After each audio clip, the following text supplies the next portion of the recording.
One of the best cuts of meat combined with one of the best cooking methods.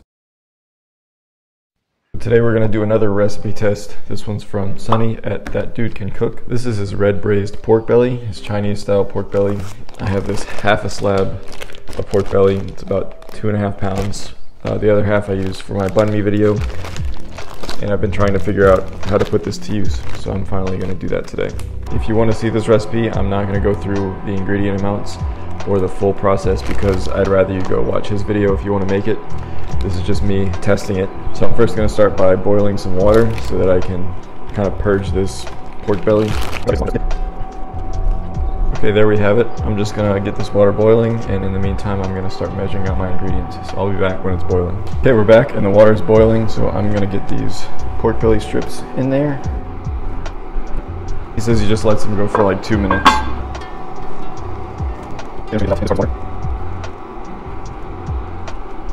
Meanwhile, I'm just going to chop the pork belly into these chunks that we're going to be eating.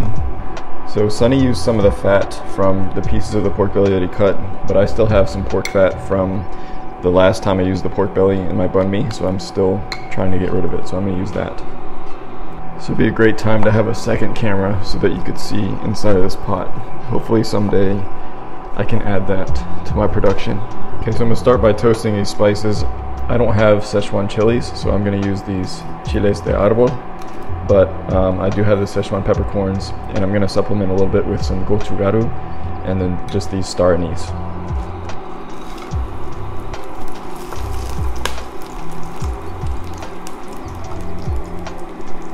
Then I'm going to quickly deglaze with some water. And I'm using a mixture of half regular soy sauce and half dark soy sauce. Gotta have the Shaoxing wine, a little bit of light brown sugar, some fresh sliced ginger, and a couple of cinnamon sticks. Now I'm just going to drop back in my pieces of pork belly, and this begins the braising process. He says he goes for about 2.5 hours total. I'm going to come back in about an hour. It's been about an hour, and I'm just going to come back and add in a handful of garlic cloves, stir those in. I'm going to let this keep braising for another 1.5 hours or so. Okay, it's about done braising. It went for almost 3 hours, and what Sonny recommends doing next is just letting it rest at room temperature for like an hour or so and leaving the meat inside the braising liquid so that it can absorb everything. It's already looking good and it's really tender already, but I'll be back in an hour. Okay, about another hour later, and this is ready to be taken out. I've skimmed off most of the fat from the top like he suggested you do. Because I agree. I think the pork belly's got enough fat in it that you don't need to keep whatever renders out. So I'm just going to remove this into a separate bowl so that I can start to reduce this sauce.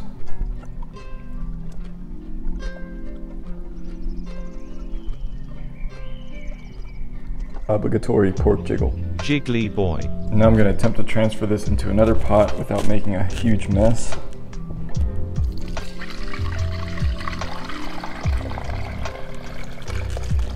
And lastly, we're just going to reduce this over high heat, trying to boil off a good bit of the water, thicken it up, and make it more deeper in flavor. Now it's boiling pretty heavily. I have it at almost the highest heat because there's so much water in here that I'm not really risking burning anything as long as I stir it every so often. But I'm going to let this go for a little while. I'm not exactly sure how long I'm going to reduce it, but when it's to a consistency that I like, I'll come back. I've reduced this by probably at least 3/4, and it's a lot thicker now, so I think I'm good to go here. I'm going to take this out. And now just to gently add the pork back in. It's quite delicate because of how tender it is from the braise.